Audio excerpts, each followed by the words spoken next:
Hi guys, welcome back to LR Live, and in today's episode we are in the Discovery 3, and with the help of some diagnostic equipment we are going to fix this Land Rover once and for all.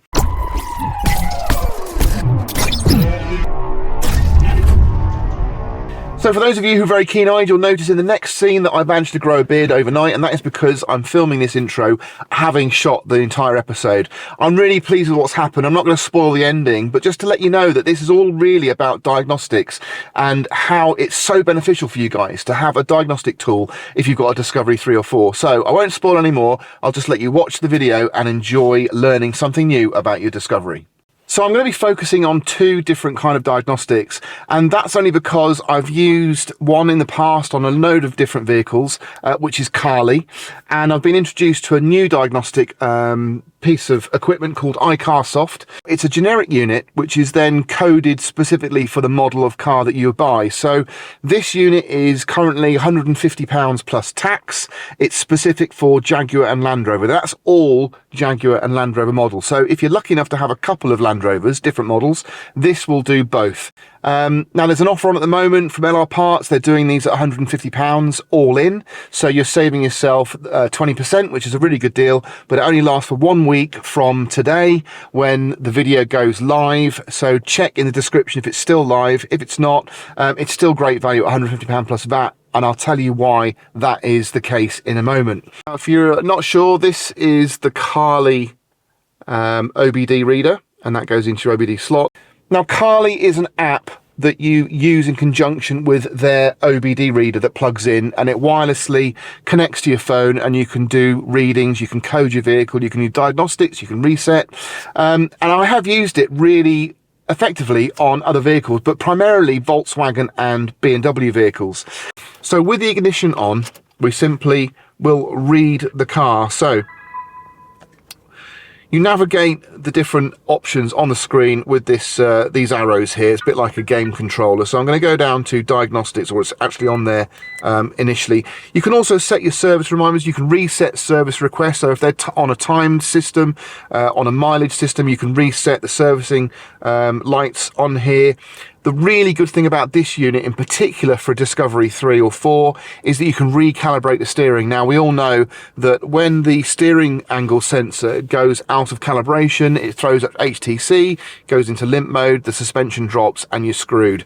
You can actually recalibrate that with this tool, and that alone is worth having this unit for. Now, we do a quick test. So this is going to test all the codes. So what are we showing? How many faults?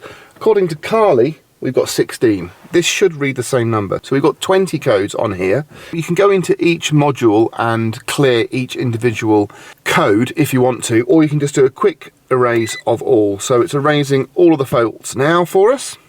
So we've just done a clear of all the faults, then we've done a retest, and it's come up with 1, 2 there, 3, 4. 4 faults. We are now going to disconnect this, and we're going to connect Carly, and we're going to see if that is now showing all the faults that have been cleared, because last time we did it with Carly it said there were still 16 faults. Let's do diagnostics, check for issues. Carly has found 8 issues. So Carly has picked up now the same issues, but it didn't manage to delete any of them when I asked it to, whereas that ICARSOFT deleted all of them. Now, Carly from a separate department actually emailed me and asked me if I wanted to promote their product as part of their sort of, influencer ambassador program. And yeah, there's just no way I'd be doing that, because it would be absolutely useless to you. So I hope you appreciate me being honest with you and not trying to benefit from their marketing or their advertising budget. They'd obviously be paying us to do that, to promote their products, and you see it all over YouTube. But on this application, on a Land Rover Discovery 3, it's not worth it. It does not work. So we've now got the live data streaming through on the dash, coming off the OBD on the ICARSOFT. I'm recording the data as well, so I can't now interfere with anything, so I'm just letting it run.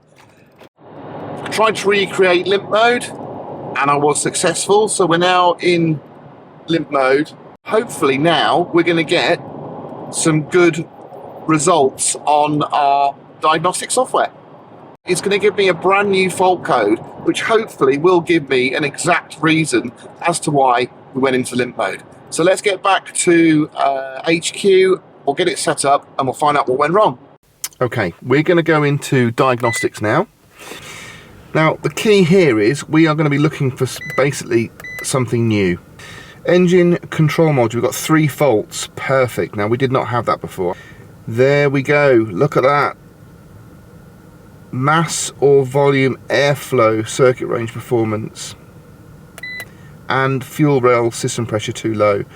That is a really useful bit of information. So we've now got 2 key bits of information which are related to us going into limp mode. So we know what's happened, too low there, circuit range performance. So we could potentially, I think we're going to have to put an air mass sensor on here.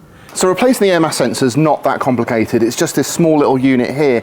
Now, in the past, all the OEM air mass sensors have been VDO, but VDO just recently been bought out by Continental. I say recently, about a year ago, I think. So the OEM spec air mass sensor is now Continental, and this unit here will replace what we've got on the vehicle itself. So all I'm going to do here is just remove these 2 screws on the top, and that will allow me to just get a bit more movement when I remove the air mass sensor. So 7mm on this Jubilee clip. So this is now free.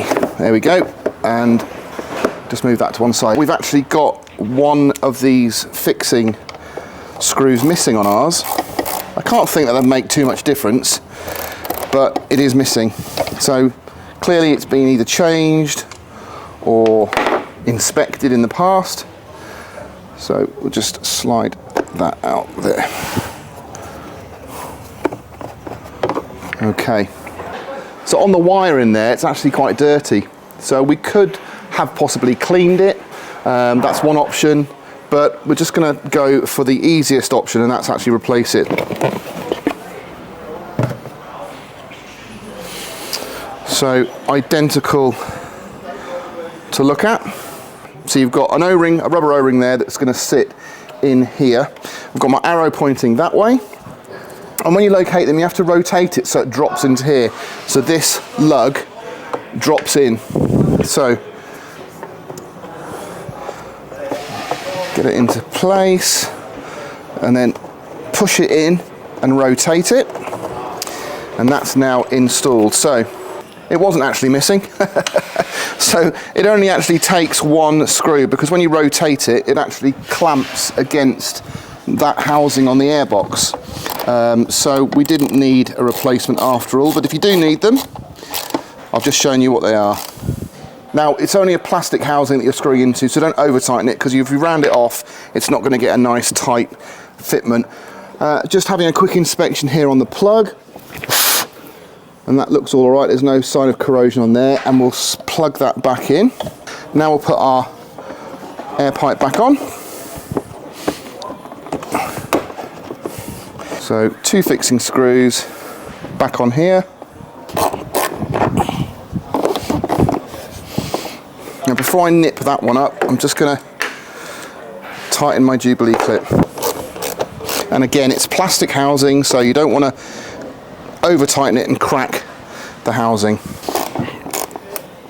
So just make sure you've got everything put in correctly. We've got our arrow going the correct way. We've plugged in our loom onto the actual sensor itself, and we're all ready to go. So let's see what it's done. What we'll do is clear all the codes, take it for a drive, see if we can get it go back into limp mode, check on the smoke, and hopefully we've got a result. We're going to do the same run as yesterday, and with any luck, well, I hope not. I'm going to say with any luck, you'll see it go into limp mode. I hope we don't see it go into limp mode, but I think there's a good chance. But what I want to also see is what the smoke situation is like. So our engine temperature is low, so what we're going to do is we're going to do a quick drive up, try and get the engine temperature to normal, and then once it's at normal, we'll then try and do some hard acceleration to put it into limp mode and see then, if it does go into limp mode, what fault codes are showing on our diagnostic. So we're now going down a hill, so when we come up the other side, because we're just going to peel off now, that is when I'm going to give it acceleration up a hill in fifth, and that should get it to go into limp mode. That is historically what it doesn't like. I don't want to jinx it, but it actually feels more responsive and smoother. Right, let's see what we got.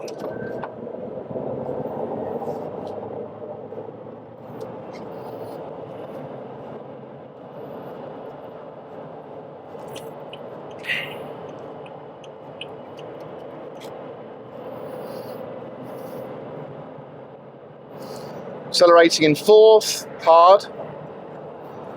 Now we're in fifth. We do have this incline coming up.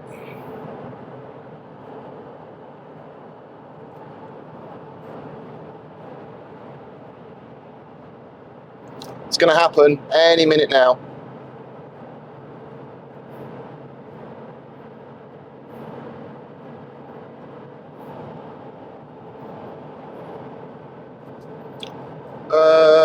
Well, it should have happened. Okay, I'm a bit confused. I've got to be honest. We should have gone into limp mode, and we haven't. That can't be the saviour of all our problems. Surely. We get the opportunity to do another pull.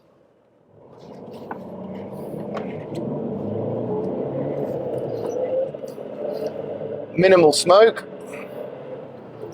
Excellent acceleration.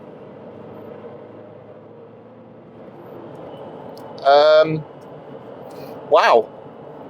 It's so rare to do a video and to try and recreate situations where things go wrong and you can fix things on camera. I think we've really managed to do it this time, because we did go into limp mode last time. We did the diagnostics. We found out that we had low fuel pressure on the rail and that we had an air mass flow issue. We have done exactly what the diagnostic tool has told us to do, and that is swap out the air mass sensor. And now, as far as I can tell, I've done the same route that every time I've done it in the past, I've managed to force it to go into limp mode, knowing exactly what it needs or what it doesn't need to go into limp mode. And as a result, we've just done the same baseline test on the same hill, in the same gear, the same speed. It's not gone into limp mode.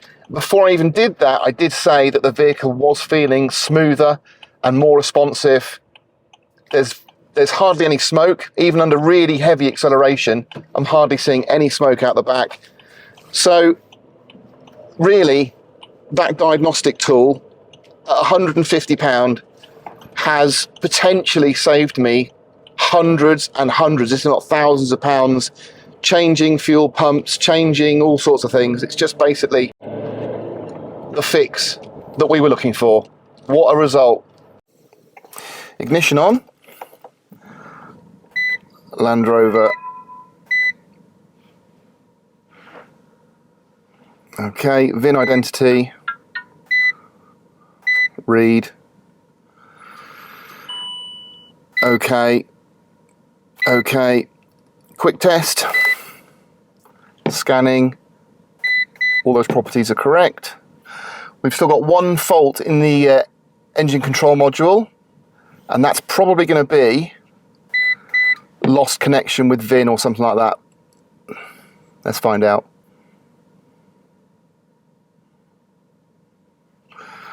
So I'm going to read engine control module fault,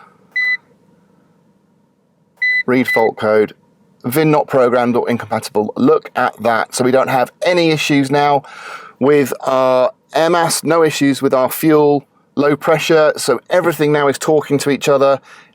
I think we fixed it. Well guys, I'm really pleased that whole routine worked on camera. It's exactly what I'd hoped would happen, and I'm just really pleased that I got it all on camera, because it's so difficult to get a true video out there. When things go wrong, you fix them and everything's sorted. So I'm glad that I'm doing the outro having just driven, because I'm really elated. I've had this car now for a month. It's continuously gone into limp mode. I've tried a load of different things. I've been concerned.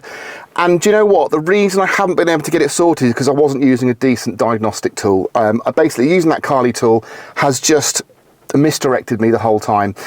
Literally within 24 hours of getting that diagnostic tool on the car, I've identified what the problem was, I've rectified it, and I've fixed it. So it's a complete no-brainer. You need to get yourself one of these ICARSOFT diagnostic tools. If you've got a Land Rover Discovery or LR3 or 4, you just can't do without it. It's just going to save you hundreds and hundreds of pounds. So now that we've got the vehicle fully operational, everything's working as it should, we need to take this vehicle on a green lane, do some off-roading, put it through its paces, see if it can survive the test, and basically take you guys along for the ride. So we're going to take the Discovery 3 and the Project Defender, we're going to take them on a green lane in the next week or two, and we will be sharing the whole experience with you. Might even do some live broadcasts, but who knows, we'll see where we go. But for now, thanks ever so much for watching. If you've made it this far, you've done really well, and you probably have learnt something, so do give me a thumbs up if you enjoyed it. Please do subscribe if you haven't done so already, and I will catch you on the next one.